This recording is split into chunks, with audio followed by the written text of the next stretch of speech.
with each other. Human being is the coexistence of I and the body, and there is a exchange of information between the two.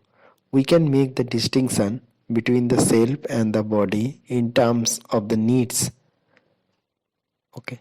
Now, in the case of the needs are whenever I relate the needs with I, it is become trust, respect, happiness, or sukh. Whenever I relate the needs with the body, it becomes food, clothing, physical facilities, etc. In time needs are continuous, but in the case of the body, time needs are temporary. In quantity needs, in the case of the eye, it is qualitative, but in the body, it is quantitative, limited in quantity. Needs are fulfilled by right understanding and right feeling in the case of the eye, and in the case of the body, it is food and clothing.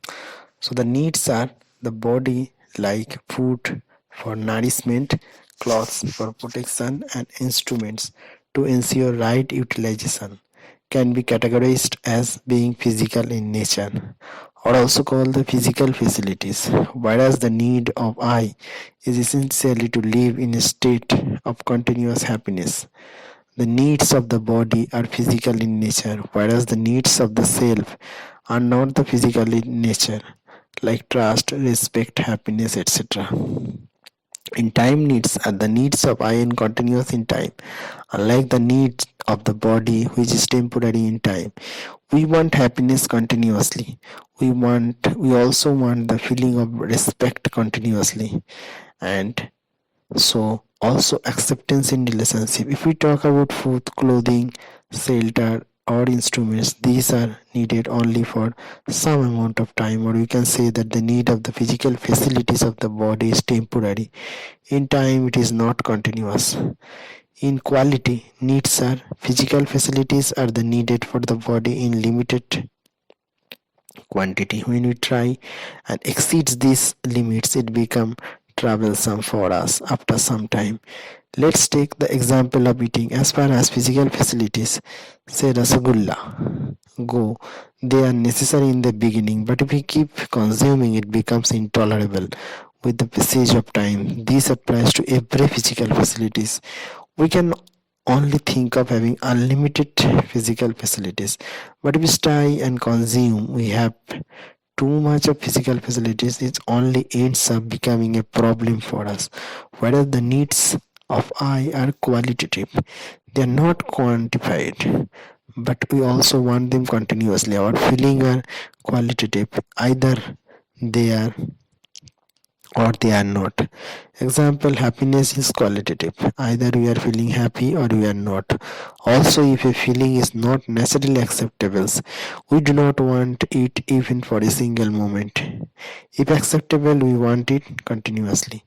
Needs are fulfilled by the need of self, I, for happiness is ensured by right understanding and the right feeling, while the need of the body for physical facilities is ensured by appropriate psychochemical things. There is a familiar shape and structure of a human being that is immediately apparent to us, and we imagine someone with similar human body-like features. But in addition to the body, there is also aliveness of the person, the entity that keeps the body alive and make it operate in our various way. We perceive this aliveness in the activities demonstrated by the person, like they are seeing, talking, listening, walking, eating, etc. This aliveness is called jivana. Thus, a human being is coexistence of the body and the jivan. This jivan refers to itself as I, self.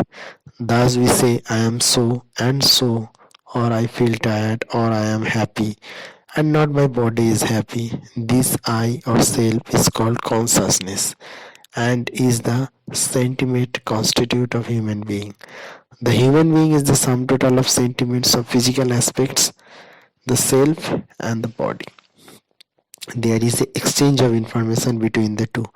That means I and body exist together and are related. There is a flow of information from eye to body and from body to eye. We can make this distinction between the self and the body in three ways in terms of needs, activities, and the types of these two entities.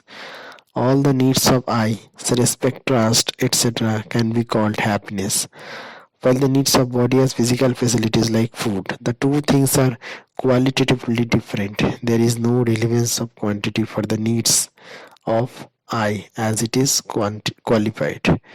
While the needs of body are quantitative, they are limited in quantity. The activities of I are activities like desire, thinking, selection, while the activities of body are activities like eating, breathing, etc. The mode of interaction of I include knowing, assuming, recognizing, fulfillment. The fulfillment depends on the recognition, depends on assumption, and assumption depends on knowing or not knowing. That means the beliefs. So if assuming is based on knowledge, then recognition will be correct and fulfillment will be correct. If assuming is not based on knowledge, then things may go wrong. The mode of interaction of body is only recognizing and fulfilling. Self is a conscious entity and the body is a material entity or psychochemical in nature. So, conclude, we can say that the human being can be understood in terms of a coexistence of two entirely distinct entities, namely sentiment, I, and material body. Their needs and activities are quite different and have to be understood accordingly. But these two constitutes of human being are to act in close synergy with each other. Human being is the coexistence of I